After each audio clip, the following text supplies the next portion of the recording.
SEO वाला part जो है विजिबिलिटी को सामने रखते हुए एसईओ वाला पार्ट जो है वो कवर अप कर लिया, देन हमारे लिए जो मेजर विजिबिलिटी क्रिएट करने के लिए हमारी जो पॉइंट रह जाता है, वो रह जाता है कि हमारी एड प्लेसमेंट जो है वो क्या है। अब एड प्लेसमेंट के लिए सबसे पहले तो अगर हम कैंपेनिंग की तरफ जाते हैं, तो सबसे पहले तो हमें कुछ चीज़ें जो हैं वो straight down of the table करनी होंगी कि ताकि फिर वो आगे की हमारी जो सेशंस हैं और डिस्कशंस हैं वो इन लाइन रहें, इन फ्रीक्वेंसी रहें। कि हमारे पास अगर हम कैंपेन ऑब्जेक्टिव्स को जो कैंपेन हम एडवर्टाइजिंग कैंपेन जो है वो सेटअप कर रहे हैं, उनको अगर हम कंसिडर करें, तो अकॉर्डिंग आई मीन मैं उसको ना 4 सेगमेंट में जो है वो डिवाइड कर सकता हूँ। कि 4 तरह के मेजर ऑब्जेक्टिव्स होते हैं और उसके अगेंस्ट जो है वो हम मल्टीपल कॉम्बिनेशन ऑफ कैंपेन्स जो है वो डेवलप कर रहे होते हैं, ठीक है? सबसे पहला है हमारे पास रैंकिंग का, कि हमारा टारगेट जो है यहाँ पर रैंकिंग होती है, ऑब्जेक्टिव जो है वो रैंकिंग होती है। अच्छा रैंकिंग में क्या चीज़ मैटर करती है? वो मैटर ये करती है कि मेरा मतलब मेरी लिस्ट पे ट्रैफिक या कन्वर्जन आए रेलेवेंट सर्च टर्म से जो ऐसी सर्च टर्म से जो मेरी प्रोडक्ट से रेलेवेंट है, वहाँ से मुझे ट्रैफिक आए या कन्वर्जन आए। वो मेरे रैंक्स को बूस्ट करती हैं। अब वो चाहे वो कोई कीवर्ड हो, चाहे वो मेरा कोई कंपेटिटर हो जो मेरा एक रेलेवेंट एसिन बन जाता है। अगर इनसे मुझे क्लिक्स आ रहे हैं या मुझे कन्वर्जन आ रही हैं, तो ये मेरी रैंकिंग को बूस्ट करने में हेल्प आउट करते हैं। उसकी रीज़न क्या है कि क्योंकि उनकी ऑडियंस जो है वो अमेज़न के लिए स्पेसिफाइड है। और वंस उन सर्च टर्म्स के अगेंस्ट या उन एसिम के अगेंस्ट हमें कन्वर्जन या ट्रैफिक इस सेंस में कि उस पर्टिकुलर सर्च टर्म के ऊपर हमारा ऐड नज़र आता है और बाइक उस पे बायर जो है वो उसके ऊपर क्लिक करता है, दैट मीन्स कि वो एक इंटरेस्ट शो कर रहा है। सो वो भी एक रेलेवेंसी जो है ना वो बिल्डअप करता है कि ये प्रोडक्ट जो है इस पर्टिकुलर सिस्टम से कनेक्ट करती है और रेलेवेंसी आ जाती है। तो उसकी वजह से हमारे रैंक जो है वो इंप्रूव होना स्टार्ट हो जाते हैं। सो यहाँ पर हमारा ऑब्जेक्टिव होता है कि हमने कन्वर्जन लेनी है या ट्रैफिक बिल्ड करना है ऑन रेलेवेंट सर्च टर्म्स, ठीक है? अच्छा इसकी मैं एक एग्जांपल आपको दिखाता हूँ। अभी रिसेंटली मैंने क्योंकि एक प्रोडक्ट जो था अ, ये पर्टिकुलर प्रोडक्ट है। अब ये प्रोडक्ट ऐसा है कि ये अबैंडन्ड प्रोडक्ट है क्लाइंट का और इसमें मसला ये था कि इसकी कैटेगरी का कुछ इश्यू था, जो 2-3-4 दफ़ा जो है वो इसकी लिस्टिंग जो है वो सस्पेंड हुई एंड देन उसके बाद इसकी कैटेगरी जो है वो रिमूव हो गई थी बैकएंड से। मल्टीपल केसेस ओपन किए, वो इश्यू जो है वो साल भर के अराउंड जो है वो रिज़ॉल्व नहीं हो रहा था, ठीक है? और इसका बीएसआर नहीं था। अब कैटेगरी और बीएसआर नहीं था, तो इसका प्रॉब्लम ये था कि ये ऑर्गेनिकली डिस्कवरेबल नहीं था। एंड देन जब हम इसके ऊपर पीपीसी से भी रन करने की कोशिश करते थे, या इसको डिस्कवरेबल बनाने की कोशिश करते थे, तो पीपीसी कैंपेन्स के ऊपर भी इंप्रेशंस और क्लिक्स जो है क्लिक्स तो दूर की बात है, इंप्रेशंस ही बिल्डअप नहीं होते थे, ठीक है? सिवाय 3-4 इंप्रेशंस के इवन दो कि हमने बिल्ड जो है वो बहुत ज़्यादा इंक्रीज़ कर दी हो। लेकिन अभी recently I mean last week जो है वो दोबारा एक दफ़ा केस ओपन करने के बाद आई मीन मेरे कज़न इत्तेफ़ाक से मुझे पता चला कि वो अमेज़न यूएस में काम करता है, तो मैंने वो थोड़ा-सा उससे हेल्प वगैरह लिया एंड आई फिगर आउट कि उसने मुझे थोड़ा-सा गाइड किया कि ये किस तरीके से हल हो सकता है, तो मैंने दोबारा केस ओपन किया एंड द इश्यू गॉट रिज़ॉल्व्ड और इसकी कैटेगरी आई मीन इस पर्टिकुलर प्रोडक्ट पे जो है वो इसकी कैटेगरी जो है वो असाइन हो गई और अब हमें प्रोडक्ट पर जो इसका पर्टिकुलर ब्राउज़ नोड है वो नज़र पहले यहाँ पर इसका ब्राउज़ नोड ही नहीं डिस्प्ले होता था। ठीक है? तो वो प्रॉब्लम जो है वो सॉल्व हो गया।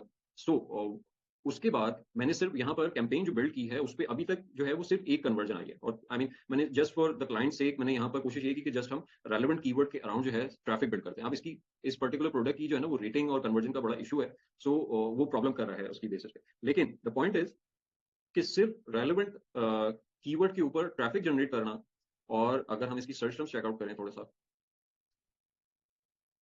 तो ये आपको टारगेटिंग नज़र आ रही है, ब्रॉड मॉडिफायर कैंपेन है, ठीक है? और इसमें जो सर्च टर्म्स हैं, वो मेक श्योर किया हुआ है इसमें कि यहाँ पर सिर्फ रेलेवेंट सर्च टर्म्स पर ही ट्रैफिक जो है वो जा रहा हो, ठीक है? सो उसकी बेसिस पे मतलब अराउंड 51 क्लिक्स आए हैं और 1 ऑर्डर आया है। इसके बावजूद भी इसके जो रैंक हैं, वो इम्प्रूव होना स्टार्ट हो गए। और सिर्फ ट्रैफिक बिल्ड होने की वजह से जो कि आई मीन कहीं पर ऑर्गेनिक विजिबिलिटी नहीं थी, 2 से 3 दिन की कैंपेनिंग के बाद जो है वो इसके रैंक ने जंप करना स्टार्ट कर दिया क्योंकि इसका बायर जो है रेलेवेंट बायर जो है प्रोडक्ट पे क्लिक कर रहा है, उसको एक्सप्लोर कर रहा है और ट्रैफिक बिल्ड हो रहा है। ऑल्दो कि अभी कन्वर्जन जो है वो नहीं आई, ठीक है? सो जब हम एक न्यू लॉन्च कर रहे होते हैं तो वो ट्रैफिक भी हमें हेल्प आउट कर रहा होता है। हाँ, अगर एक प्रोडक्ट जो है वो ऑलरेडी लिस्टेड है, रनिंग प्रोडक्ट है, वहाँ पर ट्रैफिक जो है आ रहा हो और कन्वर्ट ना हो रहा हो और बाउंस रेट एक क्रिएट हो रहा है, ठीक है? तो वो ऑब्वियसली हमारी रैंकिंग को जो है इनिशियली तो अगर हम लेट्स से कि रीलॉन्च कर रहे हैं कोई प्रोडक्ट उसकी डिस्कवरेबिलिटी बहुत ज़्यादा नहीं है और उसको हम रीलॉन्च कर रहे हैं अमेज़न पीपीसी के थ्रू बूस्ट कर रहे हैं एंड उसके ऊपर ट्रैफिक बिल्ड कर रहे हैं। सो इनिशियली मे बी हो सकता है कि उसको थोड़ा-सा बूस्ट मिले, लेकिन वो लॉन्ग टर्म नहीं चलेगा। अगर वो क्लिक्स आ रहे हैं और कन्वर्जन नहीं मिल रही हैं, तो फिर वहाँ पर मसला ये आएगा कि वो हमारे प्रोडक्ट जो है वो अगेन डी-रैंक होना स्टार्ट हो जाएँगे। जो न्यू लॉन्च होती हैं, उसमें फ़ायदा ही यही होता है कि जो हनीमून पीरियड होता है, उसमें नॉन कन्वर्जन की बेसिस पे अमेज़न जो है वो आपको पनिश नहीं करता। सो अगर हम कोई न्यू प्रोडक्ट जो है वो रैंकिंग की तरफ फ़ोकस कर रहे हैं, तो उसमें सिर्फ़ कन्वर्जन जो है वो आई मीन अगर हमें कन्वर्जन नहीं भी आ रही, तो भी अगर हमें ट्रैफ़िक आ रहा है रेलेवेंट कीवर्ड के ऊपर, वो भी हेल्प करता है हमारी प्रोडक्ट को रैंक करने के लिए। और उससे हमें जो है वो हमारे कीवर्ड्स को हमें नज़र आ जाएगा कि हमारे रैंक जो है वो ऑर्गेनिक रैंक जो है वो इम्प्रूव होते जा रहे हैं। अच्छा, फिर आ जाते हैं नेक्स्ट ऑब्जेक्टिव के ऊपर कि इसमें बस एक क्वेश्चन है, हनीमून पीरियड कितना होता है वैसे जनरली? 2 वीक्स। अच्छा ठीक।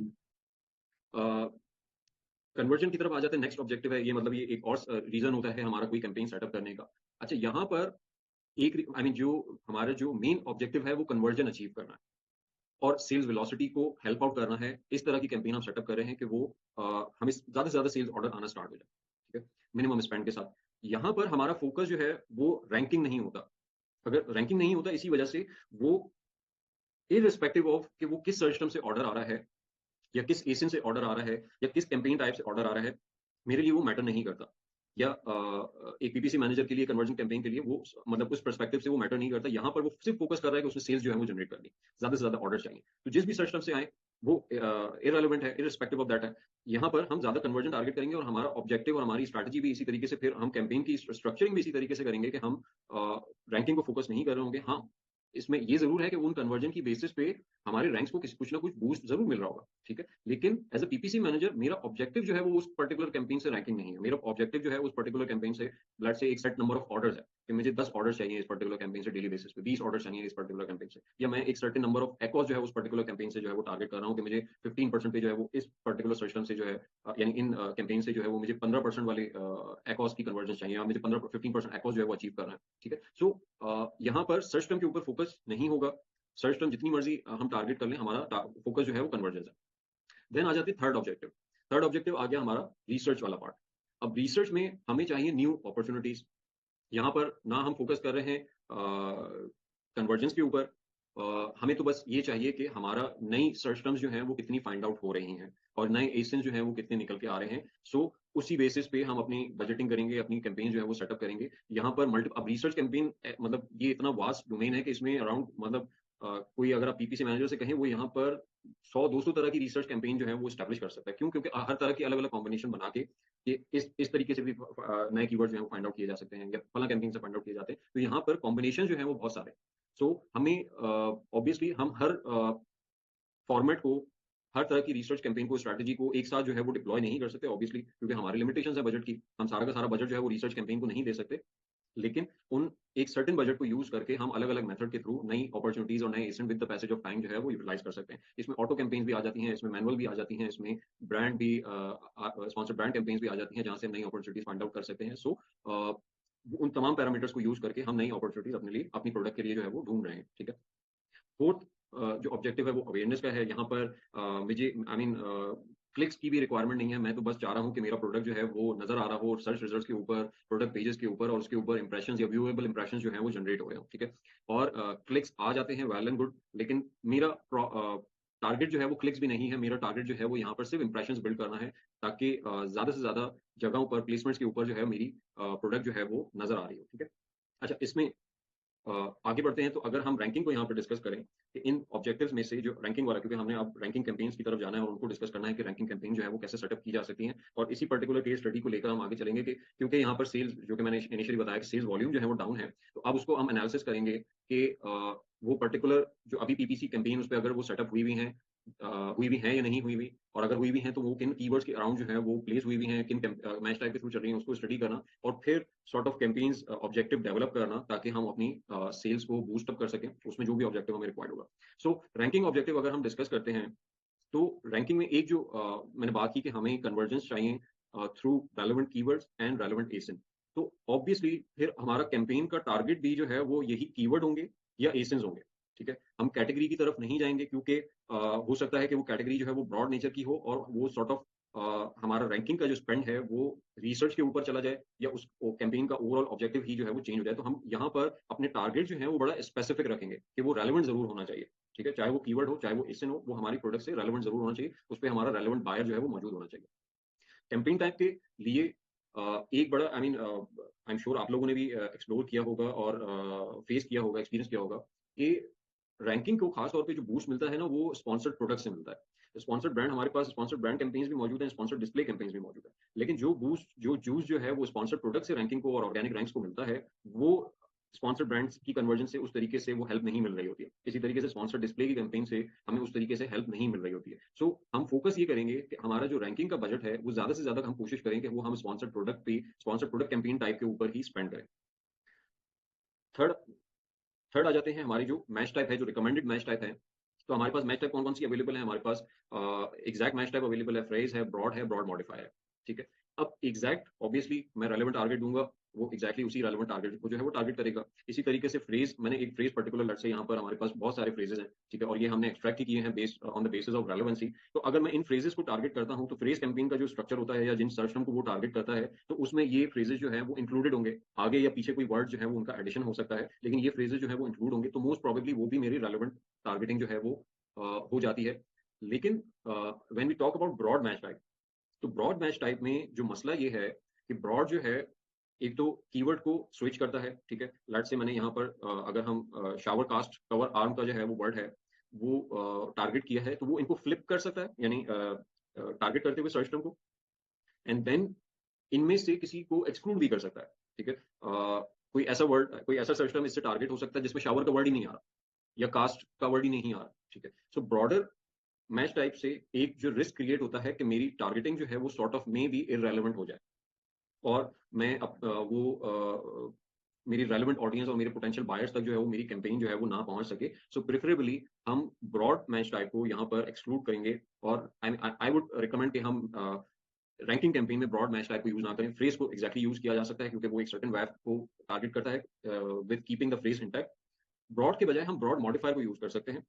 ब्रॉड मॉडिफायर जो मैं अभी कैंपेन आपको दिखा रहा था, वो भी ब्रॉड मॉडिफायर पे बनी हुई थी। ब्रॉड मॉडिफायर में फायदा ये है कि जिस तरीके से फ्रेज में हमने इंटैक्ट किया हुआ है अपनी सर्च टर्म को और अपने फ्रेज को, इसी तरीके से ब्रॉड मॉडिफायर भी उन पर्टिकुलर सर्च टर्म के अगेंस्ट जो हम टारगेटिंग में ऐड कर रहे हैं वर्ड्स, उनको इंटैक्ट रखता है, यानी वो उस पर्टिकुलर सर्च टर्म में इंक्लूडेड रहेंगे। अगर आप यहाँ पे एग्जांपल देख लो कि यहाँ पर हमने कॉम्बिनेशन, मतलब मैंने कॉम्बिनेशन बना दिए हैं जो कि मेरे प्रोडक्ट से रेलेवेंट है, उनके कॉम्बिनेशन बनाकर उनको ब्रॉड मॉडिफायर कैंपेन के तौर पे यहाँ पे रन किया हुआ है, सही है? तो उससे हो ये रहा है कि जो भी सर्च टर्म इस particular keyword, I mean in particular targeting से टारगेट हो रही है, वो तमाम सर्च टर्म 90% तक जो है वो रेलेवेंट है, ठीक है? क्यों? क्योंकि वो वर्ड्स ही ऐसे हैं जो कि मेरा बायर जो है वो फ्रीक्वेंटली उनको यूज करता है, तो वो उस इररेलेवेंट एरिया में जा नहीं पा रही, ठीक है? और ये किसी हद तक जो फ्रेज मैच टाइप है, ब्रॉड मॉडिफायर जो है वो फ्रेज मैच टाइप से ज्यादा इफेक्टिव है, क्योंकि फ्रेज मैच में हमारी एक लिमिटेशन जो है वो ये आ जाती है कि वहां पर सीक्वेंस का इंटैक्ट होना जो है वो जरूरी हो जाता है, ठीक है? और ब्रॉड मॉडिफायर में फायदा ये होता है कि अगर ये लेट्स से कि ये एक पर्टिकुलर कीवर्ड जो है, शावर कास्ट कवर आर्म, ये पर्टिकुलर कीवर्ड मैं फ्रेज से टारगेट करता हूं, तो जो वही कीवर्ड टारगेट होंगे जिसमें इसी सीक्वेंस से वर्ड्स जो है वो आ रहा होगा और ये इसी सीक्वेंस में फ्रेज टारगेट हो रहा होगा। लेकिन अगर और वो वाली सर्च टर्म मिस आउट हो जाएंगी जिसमें ये चारों वर्ड्स तो आ रहे हैं, लेकिन वो सीक्वेंस जो है वो ये नहीं है, वो मे बी हो सकता है वो कास्ट कवर शावर आर्म हो, या वो आर्म कास्ट कवर शावर हो, इस तरीके से जो भी सीक्वेंस है वो सारी मिस आउट हो जाएंगी क्योंकि मैंने इसको फ्रेज मैच के टाइप से टारगेट किया है। ब्रॉड मॉडिफायर वो जो लिमिटेशन है उसको ओपन कर देता है। तो मेरी टारगेटिंग जो है वो मेरी रेलेवेंट ऑडियंस पर ही रहेगी, लेकिन मेरा जो टारगेटिंग वेब है, जिस कीवर्ड वेब को मैं टारगेट करता हूँ, वो इंक्रीज कर जाता है। जी अफान। अस्सलाम वालेकुम सर, आवाज़ आ रही है मेरी? जी अफान सर, आवाज आ रही अच्छा सर, मेरा यहाँ पे ब्रॉड मैच टाइप के हवाले से क्वेश्चन था कि हम जब ब्रॉड मॉडिफायर ऑन करते हैं, तो ब्रॉड मॉडिफायर में हम जो जो वर्ड्स कीवर्ड के जो जो वर्ड हम यूज़ करते हैं उसके साथ मॉडिफायर का साइन, प्लस का साइन लगाते हैं, तो अक्सर एग्जैक्टली उन्हीं वर्ड्स को सर्च टर्म में वो उठा रहा होता है बैकएंड के ऊपर। और अक्सर ऐसा होता है कि जिस तरह काइंडली तरह वो खोल सकते हैं स्क्रीन जिसके ऊपर वो सर्च टर्म्स आ रही थी अभी? है। आपको नजर आ रही है? जी जी, अब आइए। अच्छा, ये देखिए जो सेकंड नंबर पर जो है ये बैक रैकर है, इसको इसी तरह उसने कस्टमर सिस्टम में उसने पिक किया हुआ है। अब हम्म, यहाँ पर कई दफ़ा ऐसा भी होता है कि हमने यही वाला जो कीवर्ड है वो एग्जैक्ट में ऑन किया हुआ है। मेरे साथ कुछ इस तरह का सिनेरियो हो रहा है कि मैंने वो एग्जैक्ट में ऑन किया हुआ है और यहाँ पर नेगेटिव टारगेटिंग में उसको एग्जैक्ट वाले कीवर्ड को नेगेटिव टारगेटिंग करके इसको ब्रॉड मॉडिफायर के साथ लगाया, लेकिन एट द सेम टाइम वो इसको इसी तरह यहाँ पर टारगेट कर रहा है। तो क्या ये हमारा एग्जैक्ट और ब्रॉड आपस में वो कम्पीट नहीं करते इस सिचुएशन में? देखिए अगर सेम प्लेसमेंट टारगेट हो रही है, अगर दोनों कैंपेन से प्लेसमेंट जो है वो ऐड जो है वो एक पर्टिकुलर सेम प्लेसमेंट की तरफ फोकस हो रहा है, तो वहां पर कंपटीशन जो है वो क्रिएट हो सकता है। अब यहाँ पर एक आई मीन एक डिबेट या एक आर्गुमेंट जो है वो स्टैब्लिश हो सकता है कि यहाँ पर एक स्कूल ऑफ थॉट ये है कि compete नहीं करती हैं आपस में कैंपेन। मेरा पर्सपेक्टिव दूसरा जो स्कूल ऑफ थॉट है उसके साथ है कि compete करती हैं, और उसकी लॉजिकल आर्गुमेंट आई थिंक मैंने शायद पहले भी एक्सप्लेन किया है। सो सो मैं इस पर्सपेक्टिव में हूँ कि हाँ कम्पीट करती है। लेकिन मैं ये चीज़ रिकमेंड नहीं करूँगा यहाँ पर कि हम कीवर्ड को, एक रेलेवेंट कीवर्ड को जो है वो नेगेटिव कर दें। उससे नेगेटिव करने से प्रॉब्लम ये होगा कि हम अमेज़न एल्गोरिथम को ये बता रहे हैं कि ये कीवर्ड जो है, पर्टिकुलर कीवर्ड जो है वो मेरे लिए रेलेवेंट नहीं है, या इसके अराउंड जो है वो मैं नेगेटिव कर रहा हूँ, तो ऑब्वियसली मैं इसको टारगेट नहीं करना चाह रहा हूँ, मैं ये इंप्रेशन दे रहा हूँ। ठीक है? What I will do is कि मैं कोशिश पहले ये करूँगा कि मैं इस बिड को अवॉइड कर दूँ। ठीक है? एक चीज़ ये हो जाए कि मैं बिड अपनी कम कर दूँ इस पर्टिकुलर सर्च टर्म से, कि मेरी जो एग्ज़ैक्ट वाली सर्च टर्म है, वो टारगेट ना हो पाए। ठीक है? दूसरा ये ओके। है कि मैं यहाँ पर अगर exactly same search term target हो रही है, तो मैं मज़ीद फ़िल्टर्स ऐड कर सकता हूँ। मज़ीद फ़िल्टर से मेरी मुराद ये है कि मैं मज़ीद वर्ड ऐड कर सकता हूँ कि बैक प्लस क्रैकर, और इसके साथ मैं एक तीसरा वर्ड ऐड कर दूँ। तो ये मेरा जो मेन कीवर्ड है या वो सेम सर्च टर्म है, वो अवॉइड हो जाती है। ठीक है? 2 तरीके। अगर इससे भी मेरा प्रॉब्लम सॉल्व नहीं होता, तो फिर ऑब्वियसली मेरे पास और कोई सॉल्यूशन नहीं रह जाता कि मैं उस पर्टिकुलर सर्च टर्म को जो है वो नेगेटिव करूँ। लेकिन नेगेटिव मेरा लास्ट रिज़ॉर्ट होना चाहिए। इनिशियली हम उसको कोशिश करें कि हम उसको बिड कम करके या अपनी टारगेटिंग जो है वो चेंज करके उससे उसको अचीव कर लें, उस ऑब्जेक्टिव को, उस पर्टिकुलर कैंपेन को अवॉइड करने का। सर लेकिन ये तो कॉमन प्रैक्टिस नहीं है कि जो कीवर्ड हम एग्जैक्ट में टारगेट कर रहे होते हैं, जब उसी कीवर्ड को हम ब्रॉड मॉडिफायर में लगाते हैं तो उस कैंपेन में जाकर हम उसको नेगेटिव एग्जैक्ट कर देते हैं। तो इसका मतलब है कि ये प्रैक्टिस आप जो नहीं, कह वो रहे हैं उस कि वो उसको गलत है फिर। हाँ, उसको डे 1 से नहीं करना चाहिए। I mean okay. नॉर्मली एक प्रैक्टिस ये भी की जाती है कि आपने कैंपेन में आपने बहुत सारे कीवर्ड जो हैं वो एग्ज़ैक्ट में टारगेट किए हुए हैं, और अब आप एक रिसर्च कैंपेन जो है वो बिल्ड कर रहे हो, ठीक है? अब रिसर्च ओके। कैंपेन बिल्ड कर रहे हो, तो आपने वो तमाम कीवर्ड जो हैं वो नेगेटिव कर दिए। ओके। उससे प्रॉब्लम थोड़ा-सा ये होता है कि आप इनिशियली जो है ना वो अपनी कैंपेन को ये मैसेज दे रहे हो कि ये कीवर्ड जो है मेरी प्रोडक्ट से रेलेवेंट नहीं है, तो वो उसकी कैंपेन की, आई मीन उसकी जो इंप्रेशन है ना, आपको नज़र आएगा कि उसके डाउन रहते हैं। वो ग्रो नहीं कर पाती। तो थोड़ा-सा उसको एस्केलेट करने दें, देन फिर आहिस्ता-आहिस्ता जो है वो आप नेगेटिव की तरफ जा सकते हैं कि आप ट्रैफिक जो है वो उन पर्टिकुलर कीवर्ड से अवॉइड कर लें। लेकिन डे 1 से ये प्रैक्टिस करना, आई थिंक वो एप्रोप्रिएट नहीं है, वो एक गलत मैसेज आता है। इसी तरीके से एक बहुत पहले प्रैक्टिस होती थी कि जब हम गिवअवेज़ प्रैक्टिस करते थे। तो गिवअवेज़ प्रैक्टिस करते हुए वो पीपीसी कैंपेन में वो करते क्या थे कि वो उन तमाम कीवर्ड्स पे जिन पे वो गिवअवेज़ के थ्रू रैंकिंग करते थे, तो वो पीपीसी में नेगेटिव करवा देते थे। तो उसकी वजह से उसका इम्पैक्ट जो है ना वो पीपीसी कैंपेन्स का, वो खराब होता है। क्यों? क्योंकि आप अमेज़न को ये बता रहे हो कि ये पर्टिकुलर कीवर्ड जो है वो मेरी प्रोडक्ट से रेलेवेंट नहीं है। उसकी वजह से इंप्रेशंस डिस्टर्ब होते हैं, रेलेवेंसी डिस्टर्ब होती है, और इवेंचुअली रैंक्स डिस्टर्ब होते हैं। तो सर इसका मतलब है कि जिन कीवर्ड्स के ऊपर हम पीपीसी रन कर रहे हैं उन्हीं कीवर्ड्स के ऊपर भी अगर हमें ज़रूरत है कोई एक दो वीवीआर लेने की, तो हम उन्हीं कीवर्ड्स को यूज़ कर सकते हैं वीवीआर के लिए, भले वो पीपीसी से आए या ऑर्गेनिक जो वहाँ पे हाँ, सपोर्ट है वो बिल्कुल कर उसको सकते क्लिक हैं। करके आई आए। मीन कन्वर्जन जो है ना वो आपकी, आई मीन जो आपकी रैंकिंग है वो ऑर्गेनिक ऑर्डर से सिर्फ, आई मीन ऑर्गेनिक ऑर्डर पे डिपेंडेंट नहीं होती, वो ऑर्गेनिक प्लस पीपीसी दोनों ऑर्डर्स पे डिपेंडेंट होती है, क्योंकि सर्च टर्म जो है वो सेम है। ओके, लास्ट में सर वापस उसी के ऊपर आता हूँ मैं कि अगर हम यहाँ पर चला रहे हैं एग्जैक्ट में और ब्रॉड में दोनों में, और इन केस वो एग्जैक्ट वाले कीवर्ड को ही एज इट इज़ वो यहाँ पर टारगेट कर रहा है, तो अगर वो compete करते हैं तो क्या वो प्लेसमेंट वाइज compete करेंगे या पेज वाइज compete करेंगे? नहीं, वो अगर तो प्लेसमेंट वाइज़ कंपीट कर रहे हैं ना, तो दैट मीन्स कि एट अ टाइम जो है वो प्लेसमेंट वाइज़ ही करेंगे। आई मीन क्योंकि ये हमें पता है कि अगर हम किसी सर्च रिजल्ट के ऊपर जाते हैं, तो यहाँ पर एक ही प्रोडक्ट के 2 ऐड जो है वो नज़र नहीं आएँगे। ये तो बड़ा सिंपल सा फैक्ट है, राइट?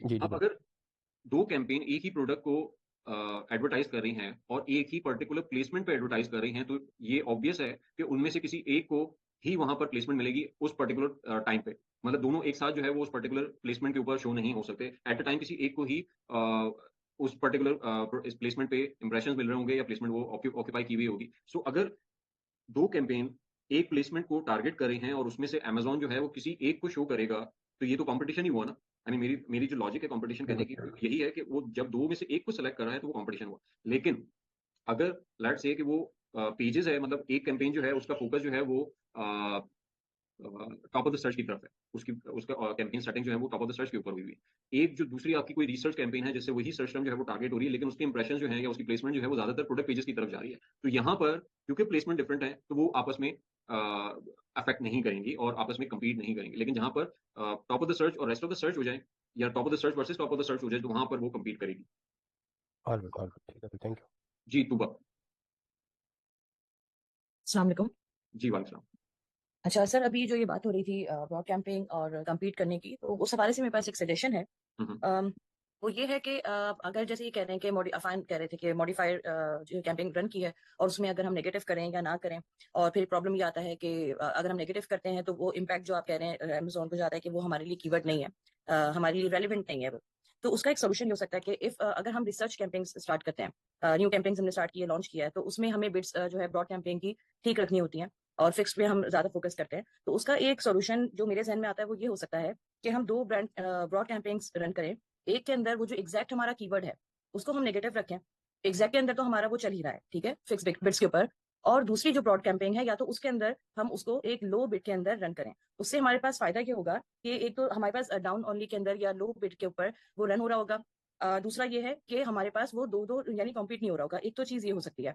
दूसरा ये है कि हमारे पास जब रैंक हो जाए तो जो ब्रॉड कैंपेन्स हैं उसको हम डाउन ओनली के अंदर रन करते हैं और बिड्स को हम लो रखते हैं। उसका फायदा ये होता है कि जब हमारा जब अमेजोन का जो एल्गोरिथम है उसके अंदर डिफरेंट सेट ऑफ टाइम होते हैं, उसमें डाउन ओनली के ऊपर भी शो हो रहा होता है जब बिड्स लो होती हैं, तो उसमें जो है ना ये जो कीवर्ड्स होते हैं ये हमारे लिए एज लाइक एक गोल्डन तरह से प्रूव करते हैं। तो उसमें हमें बड़े लो बिड्स के ऊपर सेल्स आ जाती हैं और हमारे इंप्रेशन भी दिख रहे होते हैं। तो हम डाउन ओनली के अंदर ब्रॉड कैंपेन्स को रन करें और फिर इसको हम कीवर्ड को यूज करें तो एक वो हमें फायदा दे सकता है। और अगर हम न्यू रिसर्च करते हैं तो उसमें हम नेगेटिव भी नहीं करना चाह रहे अपने कीवर्ड को, तो उसका हल एक मुझे जो समझ में आता है वो यही आता है कि एग्जैक्ट में तो हम रन कर ही रहे हैं, दो ब्रॉड कैंपेन चला लें, एक ब्रॉड कैंपेन के अंदर उसको नेगेटिव कर लें और एक ब्रॉड कैंपेन में उसको मॉडिफायर के साथ हम थोड़े से लो बिट के अंदर चलाएं। लाइक अगर हमारा सजेस्टेड बिट 1.50 वो दे रहा है तो हम उसको 0.50 या 0.40 सेंट्स के अंदर हम रन कर सकते हैं। तो उसका फायदा ये होगा कि जब लो बिट्स वाला टाइम होगा उसमें मॉडिफायर वाली कैंपेन के थ्रू भी वो रन हो सकता है। तो ये एक सजेशन है और एक जहन में एक आइडिया आया है। आई डोंट नो रेलिवेंट ज्यादा है कि नहीं है, बट मैं इसमें सोचा एक्चुअली इसमें डिपेंड करता है ना कि हमारी कैंपेन का ऑब्जेक्टिव क्या है। हम जी सर। क्योंकि हम यहाँ पे बात कर रहे हैं रैंकिंग के लिए, ठीक है, हम कन्वर्जन की बात नहीं कर रहे हैं। हमारा यानी ऑब्जेक्टिव जो है वो कन्वर्जन नहीं है, हमारा ऑब्जेक्टिव जो है वो रैंकिंग है। तो और रैंकिंग के लिए मेरा फोकस या किसी भी पीपीसी मैनेजर का फोकस जो है वो ऑब्वियसली ये होगा कि वो कन्वर्जन ले सके, ठीक है। राइट। और अगर हम रिसर्च कैंपेन की तरफ चले जाते हैं तो वो, और डाउन ओनली की तरफ चले जाते हैं तो वो हमारा सॉर्ट ऑफ कैंपेन का जो ऑब्जेक्टिव है ना वो चेंज हो जाता है। ऑब्वियसली वो किया जा सकता है, लेकिन अगर वो उस पर्टिकुलर ऑब्जेक्टिव से रेलेवेंट हो तो रिसर्च कैंपेन बनाई जा सकती है। डाउन मैंने जैसे कि कहा कि रिसर्च कैंपेन तो 100-200 रिसर्च तरह की कैंपेन इस तरह की हो सकती हैं अलग अलग कॉम्बिनेशन के साथ, कोई एक दूसरे से मैच नहीं कर रही होगी। आप 200-300 तरह के रिसर्च कॉम्बिनेशन बना सकते हैं कैंपेन्स के, तो वो एक अलग अलग डिस्कशन है या वो एक अलग ऑब्जेक्टिव है। जब रैंकिंग वाला पार्ट है तो वहां पर मेरा फोकस जो है वो अपने एड जो है वो पी कार्ड्स में भी शो करना होगा ताकि मेरे पर्टिकुलर कीवर्ड्स के ऊपर कन्वर्जन आए और उसकी वजह से मेरे जो है वो रैंक इंप्रूव हो। तो वहां पर वो रिसर्च कैंपेन और डायनामिक डाउन ओनली बिट के साथ वो मेरा फोकस जो है ना वो शिफ्ट हो जाता है कि मैं लो एकॉस बेस्ड कन्वर्जन की तरफ जो है वो मेरा फोकस जो है वो ट्रांसफर हो जाएगा। वो फिर रैंकिंग कैंपेन नहीं रहेगी। नहीं सर, वो तो है। हम एक तो हाई बिट्स के ऊपर रैंकिंग के लिए अपनी एग्जैक्ट मैच भी चला रहे हैं, फ्रेस मैच भी चला रहे हैं, लेकिन ब्रॉड में जैसे आपने कहा ना कि हम ब्रॉड कैंपेन चलाते हैं तो बाजू का वो बहुत ज्यादा आउट हो जाता है और वो रेलिवेंट कीवर्ड्स नहीं होते। और ब्रॉड के अंदर हमें चाहिए भी है कि हमें मतलब मैक्सिमम हमें विजिबिलिटी ऑल्दो मिल जाती है उसमें।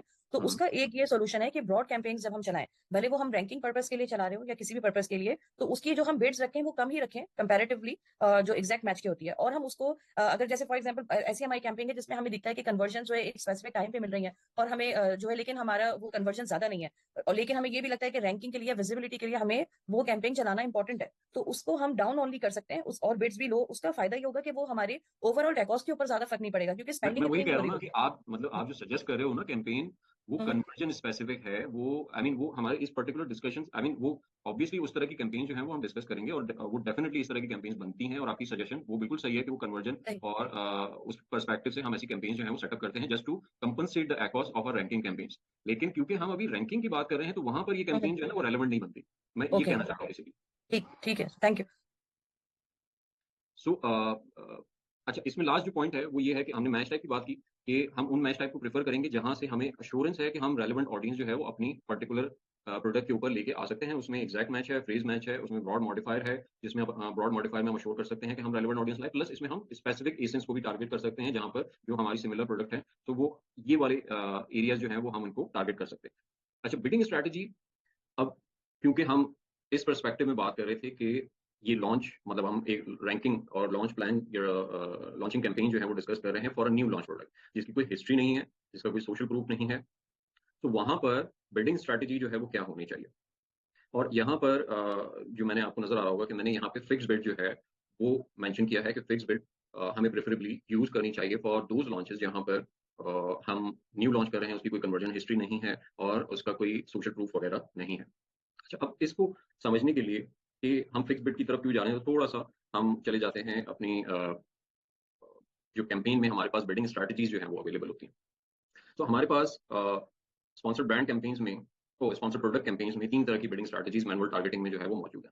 आई एम श्योर आपको सबको पता होगा कि dynamic bids, down only, dynamic bids up and down and fix bid. अब यहाँ पर प्रॉब्लम अगर हम दोनों को स्टडी करें जो डायनामिक बिड है तो इन दोनों सिनेरियोज में Amazon हमें कहता है कि अगर आप dynamic bid down only select करते हैं तो जो बिड आप सेट करेंगे उस बिड को मैं कम कर सकता हूं based on the chances of conversion. इसी तरीके से dynamic bid down up and down में अमेज़न हमसे ये कहता है कि मैं उस बिड को 100% तक इंक्रीज़ कर सकता हूँ या 100% तक डिक्रीज़ भी कर सकता हूँ, based on the chances and likelihood of the conversion. और फिक्स बिड में ये है कि फिक्स बिड जो है वो जो बिड हमने सेट की है वही बिड जो है वो कंसिडर की जाएगी और अमेज़न उसकी किसी कन्वर्जन के चांसेस की बेसिस पे या लाइक्लीहुड पे अमेज़न उसमें कोई भी तरह की अल्टरेशन जो है वो नहीं करेगा, उसमें कोई चेंजेस नहीं करेगा। अब स्टार्टिंग एक हम लॉन्च स्टार्ट कर रहे हैं और वहाँ पर सॉर्ट ऑफ कोई कन्वर्जन हिस्ट्री नहीं है हमारी। सो यहाँ पर इस सिचुएशन में अमेज़न को के पास जो डेटाबेस या अमेज़न का एल्गोरिथम किस बेसिस पे ट्रेन हुआ हुआ है, जस्ट जो उसके पास जो इन्फॉर्मेशन है हमारी प्रोडक्ट की और हमारी रेलेवेंट ऑडियंस की, that is comes from the front end. जो हमारा फ्रंट एंड का कंटेंट मौजूद है उसमें जो हमने कीवर्ड्स या जो कंटेंट जो है वो यूज किया है, वर्ड्स यूज किए हैं, उसकी बेसिस पे वो हमारी ऑडियंस को फिल्टर आउट कर सकता है। दूसरा बैक एंड पे, उसके अलावा उसके पास कोई कन्वर्जन हिस्ट्री नहीं मौजूद कि हमारी एक्चुअली हमारी प्रोडक्ट जो है वो कौन से लोग बाय कर रहे हैं, उनकी बायर प्रोफाइल क्या है। तो उसकी बेसिस पे मसला ये आता है, या मेरे ज़हन में एक सवाल आता है या आपके ज़हन में भी आता होगा आई एम श्योर, कि अमेज़न किस बेसिस पे डिसाइड करेगा कि मेरी बिड जो है वो कहाँ पर कम करनी चाहिए या कहाँ पर इंक्रीज़ करनी चाहिए, अगर मैं डायनामिक बिड्स के बेसिस पे अपनी बिडिंग स्ट्रैटेजी जो है वो डायनामिक बिड जो है वो सेट करता हूँ। सो यहाँ पर लॉजिकली अ, एक फ़ील ये होता है कि हमें फिक्स बिड के साथ जाना चाहिए। क्यों? क्योंकि हमें अमेज़न से इस लॉन्चिंग पॉइंट पे हमारे पास अमेज़न से ज़्यादा रिसर्च जो है वो मौजूद है। हमें अपने कीवर्ड्स का डाटा हमारे पास अवेलेबल है कि किन कीवर्ड्स पे हमारी पोटेंशियल ऑडियंस मौजूद है। इसी तरीके से किन एजेंट्स के ऊपर हमारी पोटेंशियल ऑडियंस मौजूद है, हमारे बायर का प्रोफाइल क्या है। सो उसकी इन्फॉर्मेशन इस पॉइंट ऑफ टाइम में अमेज़न से ज़्यादा हमें है। और बिड्स का क्या बिड जो है वो बेहतर हो सकती हैं, कितनी बिड करनी चाहिए, किन कीवर्ड्स के ऊपर, कहाँ पे इंक्रीज़ करनी चाहिए, कहाँ पे डिक्रीज़ करनी चाहिए, इस पॉइंट ऑफ टाइम में ये डिसीजन जो है वो एक मैनेजर, पीपीसी मैनेजर, एक एडवर्टाइज़र जो है वो ज़्यादा बेहतर तौर पे ले सकता है बजाय इसके कि वो अमेज़न के, क्योंकि अभी कोई हिस्ट्री अमेज़न के पास मौजूद नहीं है। सो कंक्लूडिंग इज़ कि हमारे यानी जो इनिशियल पॉइंट ऑफ टाइम में जब जब हम कैंपेन्स लॉन्च कर रहे हैं, कोई प्रोडक्ट लॉन्च कर रहे हैं, तो वहाँ पर प्रेफरेबली हम फिक्स बिड जो है वो यूज़ करेंगे बजाय इसके कि हम डायनामिक की तरफ जाएँ और अमेज़न के ऊपर ये डिसीजन छोड़ दें कि वो हमारी बिड्स को जो है वो मॉडिफाई करे based on the likelihood of the conversion. यहाँ पे किसी का कोई सवाल है? तो हम कौन से फिर उस पर कन्वर्जन हम ले सकेंगे? अगर हम फिक्स बिड पे जा रहे हैं तो हमने क्या बिड रखनी है? बिड अगर हम निकालते हैं सजेस्टेड बिड, अगर हिलिप से निकालते हैं, या अगर हमने ऑलरेडी वो सजेस्टेड बिड वगैरह चेक की हैं, तो हम कौन से बिड, क्या बिड रखेंगे, स्टार्ट किससे करेंगे, फिर उससे क्या सिनारियो होगा फिर? ओके, जो बिड क्योंकि हमने पीपीसी बजटिंग की हुई है राइट पिछले कुछ क्लासेस में, जिसकी बेसिस पे हमने एक आइडियल सीपीसी जो है वो कि हमें क्या सीपीसी जो है वो चाहिए होगा, टारगेट करना होगा, और हीलियम वाला उसमें हमने एक बेंचमार्क बनाया था, उसके थ्रू जो है वो हम आइडेंटिफाई कर देते हैं। सो हम उसी बजट को और उसी सीपीसी को बेस बना के जो है वो अपनी इनिशियल कैंपेन जो है वो सेटअप कर सकते हैं। ठीक है, और हम आगे जाके जब हम कैंपेन सेटअप की तरफ जाएंगे तो हम उसी से अपनी सीपीसी और बिड जो है वो ड्राइव कर रहे होंगे कि हमें क्या सीपीसी, किस पर्टिकुलर कीवर्ड के ऊपर क्या सीपीसी रखनी चाहिए। तो क्या ये राइट स्ट्रेटजी नहीं होगी कि हम लो बिड के साथ जाएं और फिर आईएसएस को इंक्रीज करें, या हम हाई के साथ जाएं फिर आईएसएस को इंक्रीज करें? देखिए, तो उसमें डिपेंड करता है कि आपका ऑब्जेक्टिव क्या है। मैं हमेशा बार-बार जो है ना वो ऑब्जेक्टिव की तरफ बहुत ज़्यादा स्ट्रेस करता हूँ। उसकी रीज़न ये है कि अगर आपको ऑब्जेक्टिव क्लियर है ना कि आपकी कैंपेन सेटअप करने का रीज़न क्या है, सो आपको आपके लिए बड़ा ईज़ी हो जाएगा स्ट्रैटेजी डिवाइस करना ऑटोमैटिकली। अगर मेरा ऑब्जेक्टिव ये है कि मुझे जल्द से जल्द ट्रैफिक बिल्ड करना है, इर्रिस्पेक्टिव ऑफ कि मेरी कन्वर्जन, मेरा एड कॉस्ट और बाकी कॉस्ट जो है, स्पेंडिंग वगैरह क्या होंगी, ठीक है? तो वहाँ पर मैं अप्रोच ये ले सकता हूँ कि मैं थोड़ा-सा एग्रेसिव बिल्डिंग की तरफ जाऊँ। और चाहे वो बिड हाई रखूँ या चाहे मैं प्लेसमेंट परसेंटेज जो है वो उनको यूटिलाइज़ करके अपनी प्लेसमेंट जो है वो इंक्रीज़ करूँ, ठीक है? लेकिन मेरा इमीडिएट ऑब्जेक्टिव जो है वो ट्रैफ़िक है कि मुझे ट्रैफ़िक चाहिए और कन्वर्जन्स चाहिए। मैं वहाँ पर एग्रेसिव स्ट्रैटेजी जो है वो अडॉप्ट कर सकता हूँ। लेकिन सेम सिनेरियो में आपके पास सेम बजट है, आपके पास सेम प्रोडक्ट है, सेम कीवर्ड्स हैं, लेकिन यहाँ पर आपका ऑब्जेक्टिव फ़र्क है कि आपने एक जो स्पेंड करना है या जो कन्वर्जन्स लेनी है वो मिनिमम स्पेंड करके लेनी है। और बेहतर से बेहतर जो एक्ॉस आप अचीव कर सकते हैं या जो एक्ॉस आप अचीव कर सकते हैं, आप उसकी मतलब ये आपका ऑब्जेक्टिव है। तो यहाँ पर अप्रोच जो है वो डिफरेंट हो जाएगी। ऑब्जेक्टिव चेंज हो गया, तो अप्रोच डिफरेंट हो जाएगी कि अब मैं लो बिड से स्टार्ट करूँगा और फिर उनको ग्रेजुअली जो है वो इंक्रीज़ करता जाऊँगा बेस्ड ऑन द ट्रैफिक। क्यों? क्योंकि यहाँ पे मेरा ऑब्जेक्टिव जो है वो ट्रैफिक नहीं है, यहाँ मेरा इनिशियल ऑब्जेक्टिव जो है वो लो सीपीसी, लो स्पेंड या लो एक्ॉस है। ठीक है? सो जो भी स्ट्रैटेजी आप बनाओगे बेस्ड ऑन योर ऑब्जेक्टिव, आपका ऑब्जेक्टिव एग्रेसिव है, आप एग्रेसिव जाओगे। आपका ऑब्जेक्टिव जो है वो लो स्पेंड, लो सीपीसी है, तो आप थोड़ा-सा मॉडरेट अप्रोच लेके लो से स्टार्ट करते हुए फिर उसको इंक्रीज़ करना स्टार्ट करेंगे। तो जिस तरह आपने कहा ना कि मतलब हमारे अमेज़न के पास हमारा वो नहीं होता, मतलब कन्वर्जन हिस्ट्री नहीं होती, तो वुडन्ट इट बी बेटर कि हम जो है ना मतलब हाई बिड रख के जो हमने ऑलरेडी कैलकुलेट की हुई है उस पे हम डाउन ओनली कर लें, ताकि एक तो उससे होता है हमें तो कन्वर्जन आएगी, लेकिन इतना होगा कि हमारा जो है ना सीपीसी थोड़ा सा कम होगा। क्या ये ज़्यादा राइट स्ट्रेटजी नहीं होगी? नहीं, राइट स्ट्रैटेजी वो देखिए, स्ट्रैटेजी बनाते हुए आप रिसोर्सेज़ भी तो कंसीडर करोगे ना। रिसोर्सेज क्या है? रिसोर्सेज आपका पीपीसी बजट है कि आपको कितना अलाउेबल बजट आपके पास मिला हुआ है, ठीक है? अब लेट्स से आपके पास लिमिटेड बजट है और आप इस स्ट्रैटेजी के साथ चले जाते हैं कि मैं एग्रेसिव होकर अपने मेन कीवर्ड को जो है वो हाई बिड से स्टार्ट करता हूँ। अब लेट्स से आपका सारा का सारा बजट जो है वो या 80-90% बजट जो है वो मेन कीवर्ड पे ही स्पेंड हो गया। सो आपके पास वो ऑप्शन ही नहीं बचा कि आप दूसरे कीवर्ड्स को एक्सप्लोर कर पाते या दूसरी कोई कैंपेन सेटअप कर पाते। क्यों? क्योंकि आपने सारा का सारा without considering your available resources आपने एक स्ट्रैटेजी डेवलप कर ली। सो द पॉइंट इज कि हम कोई जनरलाइज रूल ऑफ थंब नहीं बना सकते। हमें जो वेरिएबल्स हैं, वेरिएबल्स क्या है कि हमारी जो अवेलेबल स्पेंड क्या है, हम किस नीश में हैं, ठीक है? ये सारे वेरिएबल्स जो हैं वो हमें कंसिडर करने होते हैं बिफोर डेवलपिंग अ स्ट्रैटेजी। अब इन वेरिएबल्स को सामने देखते हुए अगर आपको ये रूम मिलता है कि आप एग्रेसिव जा सकते हो और साथ-साथ और कैंपेन्स भी सेटअप कर सकते हो, मोस्ट वेलकम। आपका टारगेट जो है और जो आपका ऑब्जेक्टिव है उस आपकी रिसोर्सेज उसके साथ अलाइन्ड है, आप वो स्ट्रैटेजी डेवलप कर सकते हैं। लेकिन अगर आपकी रिसोर्सेज इतनी मौजूद नहीं है, आपके पास $100 का ही बजट है, तो फिर आप एग्रेसिव नहीं अप्रोच लेंगे तो फिर आपकी ऑप्शंस जो है ना वो बड़े लिमिटेड होंगे। क्यों? क्योंकि आपकी सीपीसी जो है वो हाई आ रही है, आपका सारा स्पेंड जो है वो 1 या 2 कीवर्ड्स की तरफ जो है वो यूटिलाइज़ हो रहा है क्योंकि आपने एग्रेसिव अप्रोच ली हुई है, तो वो एक हेल्दी या एफिशिएंट यूज़ ऑफ बजट जो है वो नहीं हुआ। सो यहाँ पर एक जनरल स्टेटमेंट या एक जनरल स्ट्रैटेजी की बजाय हमें हर वेरिएबल को कंसिडर करने की ज़रूरत है और उन वेरिएबल को सामने रखते हुए हमारी स्ट्रैटेजी जो है वो हमें डेवलप करने की ज़रूरत है, चाहे वो एग्रेसिव हो, चाहे वो डिफेंसिव, मॉडरेट हो, डिफेंसिव। अच्छा, ये तो था मतलब लॉन्च रिसेंट मतलब न्यू लॉन्च है। अगर कोई रिसेंट लॉन्च हो या ऑलरेडी जो है वो अराउंड 6 उस प्लस पे जब मंथ्स। हम आई मीन जब उस लॉन्च पे आएँगे तो ऑब्वियसली उस पे भी बात करेंगे, लेकिन अभी हम इस पर्सपेक्टिव में बात कर रहे हैं कि हम एक न्यू लॉन्च कर रहे हैं। उसका कोई कन्वर्जन हिस्ट्री नहीं है और कोई रिव्यूज़ वगैरह नहीं है उसके ऊपर। ठीक, सही। ठीक है? अच्छा, अब यहाँ पर एक सवाल जो है ना वो काफ़ी दफ़ा आता है और आई एम श्योर कि आप लोगों के सामने भी ये क्वेश्चन जो है वो आया होगा कि बिड्स वर्क कैसे करती हैं? एक असम्पशन है या एक थ्योरी आई मीन लोग ये भी अज़्यूम कर लेते हैं कि अगर मैं फिक्स्ड बिड के साथ जा रहा हूँ और मैंने वहाँ पर $1 की बिड की हुई है और अगर जो मेरा नेक्स्ट कंपैटिटर है वो 0.5 यानी 50 सेंट्स की बिड करता है तो भी मुझे $1 ही अमेज़न चार्ज करेगा। ये एक नॉर्मल एक थ्योरी या एक मिसकंसेप्शन जो है among too many PPC managers, ठीक है? तो उसको एक दफ़ा अंडरस्टैंड कर लेते हैं कि ये बिडिंग सिस्टम और ऑक्शन सिस्टम वर्क कैसे करता है, ताकि ये सवाल जो है ना वो एक ही दफ़ा में हम उसको क्लैरिफाई कर लें। अच्छा, बिडिंग सिस्टम क्या है कि बिडिंग सिस्टम के हमने based on the bidding strategy, based on our normal bids and based on our placement, इन तीनों को यूटिलाइज़ करके हमारे पास हमारी बिड्स में जो वेरिएबल चेंज आता है, वो किन-किन वजह से आता है कि हमने एक कैंपेन में लेट्स से एक स्पॉन्सर्ड प्रोडक्ट कैंपेन कर लेता हूँ।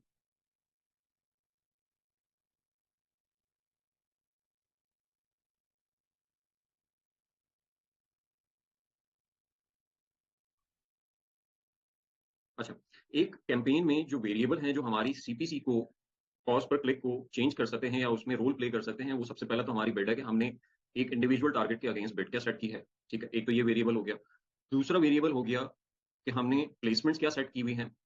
ये परसेंटेजेस भी हमारी सीपीसी पे अफेक्ट करेंगी उसकी चेंज उसके इंक्रीज़ में। एंड देन थर्ड इज़ कि हमारी बिडिंग स्ट्रैटेजी क्या है और किस बेसिस पे जो है वो हम कैंपेन्स किस बिडिंग स्ट्रैटेजी के साथ जा रहे हैं, तो ये भी एक रोल प्ले करती हैं हमारी एक बिड प्रोवाइड करने में कि हम अमेज़न को क्या बता रहे हैं कि हमारी अलाउएबल बिड क्या है, ठीक है? So using these 3 variables bids, placements and bidding strategy, हम अमेज़न को एक रेंज अलाउ करते हैं कि हमारी बिड जो है वो यहाँ से यहाँ तक हो सकती है, ठीक है? और उसकी बेसिस पे हमें इंप्रेशंस या क्लिक्स जो प्लेसमेंट्स हैं, हमारे एड्स जो विजिबल होते हैं, वो उस बिडिंग सिस्टम की वजह से होते हैं। अच्छा, बिड चली गई हमारी ऑप्शन सिस्टम में, ठीक है? अब ऑप्शन में क्या है? ऑप्शन में बेसिकली जो रूल अप्लाई करता है अमेज़न, वो करता है सेकंड प्राइस ऑप्शन रूल। अब सेकंड प्राइस ऑप्शन रूल क्या है? सेकंड प्राइस ऑप्शन रूल के मुताबिक आपकी बिड, अगर आपने कहीं पर प्लेसमेंट विन की है, ठीक है? आपका एड जो है वो विजिबल हुआ है, उसने बिड विन की है, ठीक है? तो जो अमाउंट जो कॉस्ट पर क्लिक या सीपीसी आपको चार्ज होगा, that will be 1 cent higher than the second highest bidder, ठीक है? ये ऑप्शन का रूल है कि मुझे सीपीसी जो अमेज़न चार्ज करेगा, वो 1 सेंट हायर होगी जो मुकाबले में जो कि सेकंड हाईएस्ट बिडर है, ठीक है? ये ऑप्शन का रूल है। सो इसको समझने के लिए कि डिफरेंट बिडिंग स्ट्रैटेजीज़ के मुकाबले में हमारे पास हमारी बिड जो है वो क्या-क्या हो सकती है और हमें सीपीसी जो है वो क्या चार्ज हो सकता है, ठीक है? तो उसका एक सिनेरियो यहाँ पर बिल्ड किया है मैंने कि अगर लेट्स से एक तरफ हमारे पास बिडिंग स्ट्रैटेजी जो है वो हम डायनामिक बिड डाउन ओनली के साथ जो है वो जा रहे हैं, ठीक है? और हमारी मैंने बिड सेट की है जो एक पर्टिकुलर टारगेट की वो बिड सेट की है वो $1 है और मैंने टॉप ऑफ द सर्च पे 200% जो है 100% जो है वो टॉप ऑफ द सर्च पे प्लेसमेंट सेट की है और प्रोडक्ट पेजेस पे 50% जो है वो प्लेसमेंट सेट की है, ठीक है? And rest of the search पे ऑब्वियसली वो अच्छा ये यहाँ पे ठीक है, यहाँ पे $1 होना चाहिए, सही। रेस्ट ऑफ द सर्च पे मेरी वही बिड सेट होगी जो मेरी नॉर्मल बिडिंग सेट हुई हुई है, ठीक है। तो मेरी बिड रेंज क्या जाएगी अमेजोन के पास, क्योंकि मैं डायनामिक डाउन ओनली के साथ जा रहा हूँ, तो 1 सेंट से लेकर $1 तक रेस्ट ऑफ द सर्च के लिए, 1 सेंट से लेकर $1.5 तक, क्योंकि मैंने 50% जो है वो प्रोडक्ट पेजेस पे अलाउ किया हुआ है, ठीक है। तो 1 सेंट से लेकर 1.5 तक मेरी बिड रेंज जो है वो प्रोडक्ट पेजेस के लिए जाएगी, और 1 सेंट से लेकर $2 तक मेरी बिड जो है, मैक्सिमम रेंज जो है वो टॉप ऑफ द सर्च पे $2 तक जो है वो मेरी बिड रेंज जाएगी, ठीक है। अब ये मेरी बिड रेंज है जो कि अमेजोन के पास ये इन्फॉर्मेशन जा रही है कि मैंने इतना इस रेंज में जो है वो बिड किया है, ठीक है। अब मुझे उस बिड रेंज की बेसिस पे एक एड जो है मेरा